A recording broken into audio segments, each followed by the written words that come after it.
Welcome to my show. I'm a guest here. Her name is Ayanna Davis. Mrs. Ayanna, how are you doing, ma? I'm great. How are you? I'm fine. Thank you so much, Mrs. Ayanna. Firstly, you are a autism advocate. You are also an author. You are a children books illustrator. You're a designer and you're also a former choreographer.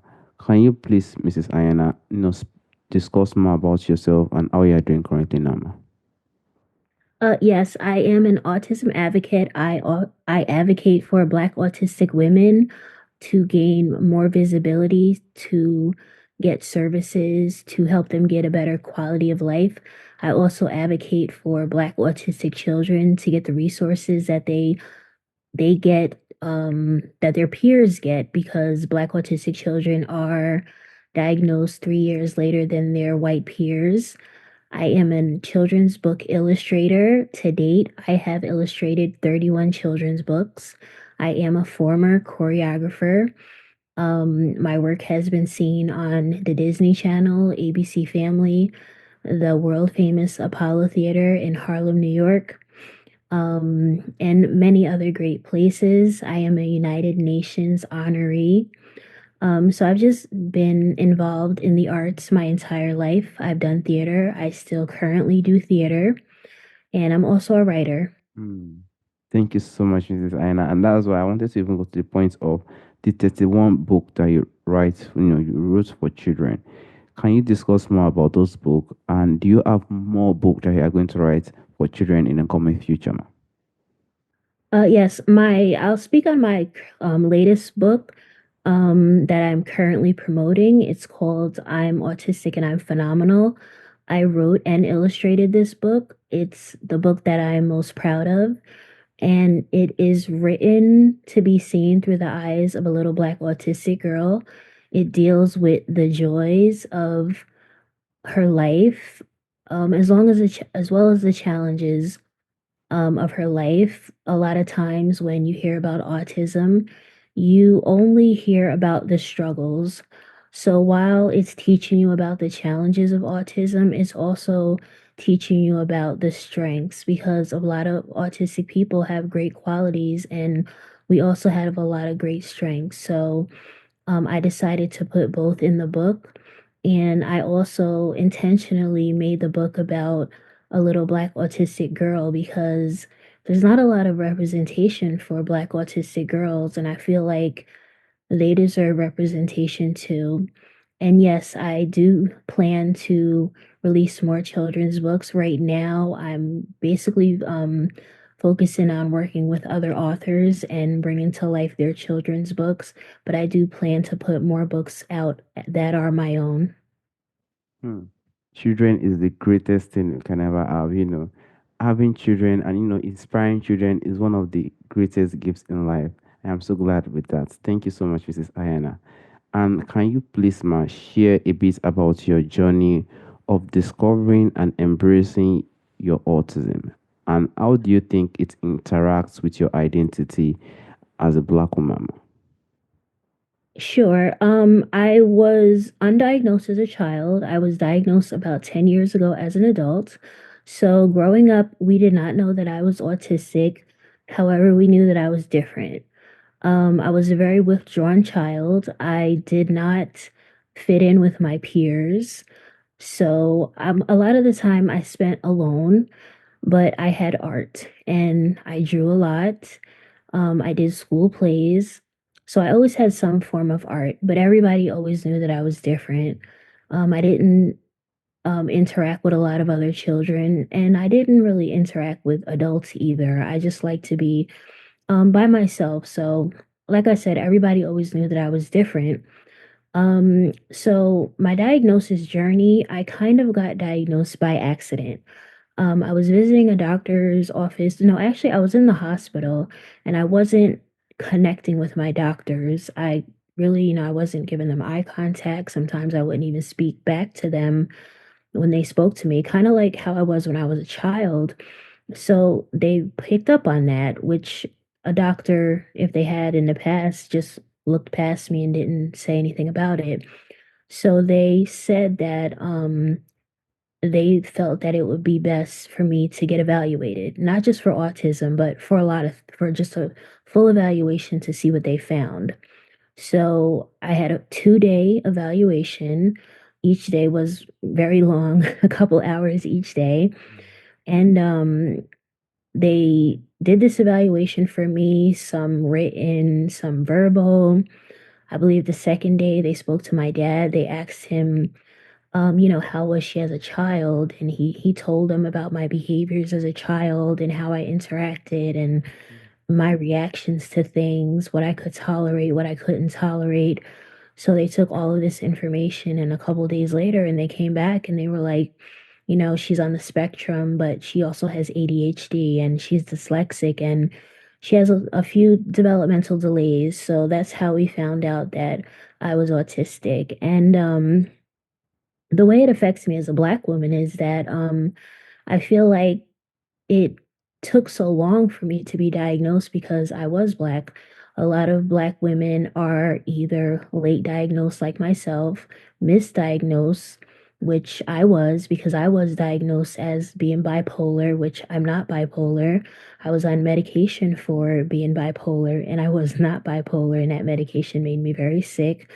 And some Black women are not ever diagnosed at all. They just go through life not knowing why they're different. Sometimes they have a hard time even getting an appointment to be diagnosed because they don't really know where to turn. Their doctors aren't any help. Their doctors kind of brush off their concerns when they say, "Hey, I think something's going on with me." And they're really quick to slap the bipolar label on Black women. They're really quick to slap the angry Black woman label on Black women. And Black women really do not get any grace in this world when it comes to like mental health or neurodivergencies. And I really feel that that's really unfair because we're not always angry. Sometimes there really is something going on there. So I feel like if I was white, I probably would have got diagnosed as a child. Mm. Thank you so much, Mrs. Ayana. It's definitely not easy. And that is why I would like to ask, how do you personally feel autism awareness and representation could be improved for Black women and older women of color? I feel like visibility for Black autistic women could be improved. One, if the media handled it better. Mm, A lot of times when you see stories about autism, they don't necessarily include Black women. They don't necessarily include adults because a lot of stigmas that you hear about autism, which has always been that way, is that autism is a little white boy's disease, which is not. So I feel like the visibility for Black autistic women can be changed if people understood more that Black women can be autistic, and also that autism doesn't go away when you turn 18. There are autistic adults. So, first, people need to remove those stigmas out of their minds that there are no autistic adults because, yeah, there are. And people need to remove that stigma that Black women are just angry and not neurodivergent. So it's really a lot also to do with the media. The media handles autism very sloppily. They put out a lot of false information. There's a lot of lazy journalism that goes on. People don't do their research. So there's a lot of factors that go into that. People just don't take the few extra steps to find out what's going on with autism and Black autistic women. And it doesn't take much to go on Google and find a few facts. It doesn't take much to reach out to a few Black autistic women and give a get a quick interview and see what's going on and see what can be done and reach out and see what we need. So that's how I feel about that. all right. Thank you so much, Mrs. Ayana. And I know you said as a Black person, you faced a lot when it's Black women normally face, you know, some issues when it comes to this autism when they are diagnosed. Like, I would like to ask if there is other specific challenges, you face, in the social setting as a black autistic woman? Absolutely. It's well, besides it being harder for a Black woman to get a diagnosis, it's also harder for Black women to get resources. When I got diagnosed, I was not given any resources. They were basically like, okay, you're autistic, this is your diagnosis, and that's that. I wasn't given any recommendations on what type of therapies I would need to teach me like the coping skills that can help me, live that best life that I could live being an autistic woman. They didn't point me in the direction to anything. They just sent me out into the world newly diagnosed as an autistic person with nowhere to turn. So, and that doesn't happen with white people. They're really given like the red carpet is rolled out for them. They're given resources, they're given therapies, and they're really walked through the steps that they need to thrive in the world as an autistic person. So, Black women need those same opportunities that everybody else gets. Hmm, definitely support that. And during your time, are there any support network or community you found really helpful in navigating life as a black autistic woman?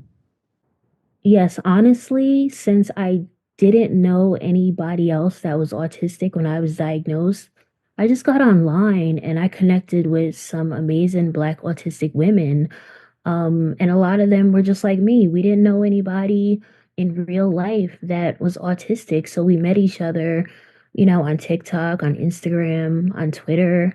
And you can really develop strong relationships and strong bonds with other Black autistic women online. There are organizations and foundations ran by Black autistic women, and they help provide resources for Black families with autistic children, Black autistic adults. So I would say get online and look around, and you can find a Black autistic community where you feel safe in, and that can be your safe space. Thank you so much, Mrs. Ayanna. And I would just like to go to the point of societal expectation. How do you think dealing with societal expectation of both your race and gender, how do you think it affected your autism journey, ma? Well, you do hear more about Black autistic men than you do women. Okay. So that right there is basically the answer. You don't Black, I always say this. I say I wrote an article about Black autistic women being the forgotten community within the autism community. You hear about obviously white autistic people because when I heard about autism, I never really heard too much about it because the ignorance of it, I didn't really know anything about autism. So I was just like, oh, well, Black people aren't autistic. Only white people are autistic. So I really never heard and knew anybody Black that was autistic. But when I did hear about it, it was always Black men. They would show Black autistic men.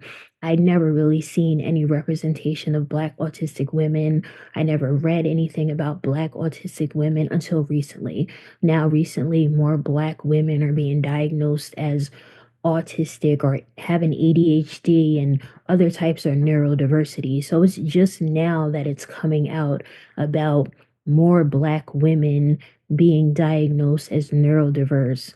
So it really is just a matter of going out and seeking this diagnosis when you feel that you're different, and a lot of medical gaslighting goes on. So some people are actually afraid to take those steps because sometimes a doctor will blow you off and be like, oh, well, it's all in your mind. Or they'll tell you, oh, well, it's just anxiety. Again, back to that bipolar thing. So definitely Black women just have the short end of the stick. Black men have it easier than Black autistic women. So there's definitely, it's like Black women, the most disrespected, you know, people on earth, like always. Hmm. Well, thank you so much, Mrs. Ayana. And what do you think are the main goals of your advocacy work? And how do you personally hope to inspire change for Black women with autism? Well, my main goal, I would Mm, say one of my main goals is for children in underserved communities to start being diagnosed at a younger age so they can get the proper treatments and resources and therapies that they need to live that better quality of life. You know, a lot of children in underserved communities, they go to clinics, and those clinics, they don't do screening for autism. You know, you go in, you get your annual checkup, they want to get you in and they want to get you out. So I would like for them to start being able to get screened for autism, for the early signs of autism, and then their parents given the resources to take those next steps so they can then be treated and get the same resources as their white peers. There is no reason why Black children should be getting diagnosed on average 3 years later than their white peers. So, my goal is just basically for Black people, Black women, Black autistic children to be treated equally because there's just no reason why these things are happening. There's no reason why people are not being diagnosed with something. You shouldn't have to live your whole life not knowing what's wrong with you, especially when you're seeing professionals, you're going to school. A teacher knows when a child is different. Why is this child going all the way through school, through kindergarten to 12th grade, and nobody is picking up that this child is different? So going forward, those are my goals. So those was really always been my goals is for, you know, Black people to be treated just like everybody else. There's no reason why we got to be the bottom of the barrel and everything. right. I completely agree. Thank you so much, Mrs. Ayanna. And what do you personally hope that people will take away from learning about your experiences and perspective, ma? What I would like for them to take away is that to fight for themselves. Okay. You know, if you feel something isn't right, go to another doctor. You don't have to just accept what you're handed. You know, if something isn't right, go somewhere else. And you know, you don't have to give up just because one person tells you something. I would like for them to take away that no, I'm not just angry. I'm neurodivergent. No, I'm not just angry. I'm autistic. I would like for them to take away that it's okay to be different and it's okay to accept yourself as being autistic. There's nothing wrong with being autistic because it's not us that thinks there's something wrong with us. It's everybody else trying to convince us that there's something wrong with us. And I would just, you know, I just want people to take away that there's just really nothing wrong with you. There's nothing wrong with being autistic.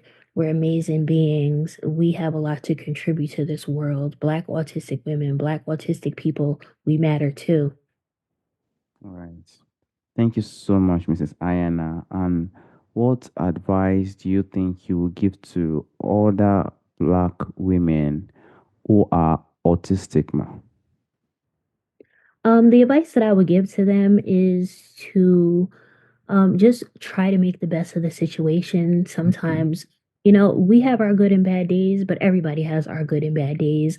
It's and to give yourself grace because we were born into a world that was not made for us. We were born into a world that our minds were not wired for. We live in a world that was created for neurotypical minds, and we have neurodivergent minds. So the most and the what I would put emphasis on would to give yourself grace because you're doing the best in a world that was not created for you and that your mind was not wired for. Mm. Thank you so much, Mrs. Ayana, for speaking on this topic on autism. Ma. Personally, lastly, there's a question I just normally ask. You know, there are a lot of things that happened in the past from our ancestors and from our forefathers that personally we feel are missing in our time today. So, if there is anything you personally, wish or like to probably bring back, if there is any, to our time today, what do you think that thing would be, ma? Maybe more people being more family orientated, Okay. people being more present. A lot of time we like to be in our phones more. Social media is great. You meet a lot of people, you learn a lot of things, but it doesn't have to consume your life. So I would just say be more present, be more mindful, and appreciate every moment and try to live life. Not, you need to experience life without technology sometimes. Mm. I completely agree. Mrs. Ayan, I want to personally thank you for speaking on the topic of autism, how you've inspired, challenges you face, and how you've tried to overcome it. Thank you so much, ma. Thank you. All right, ma. Have a wonderful day, ma. Bye bye. You do the same.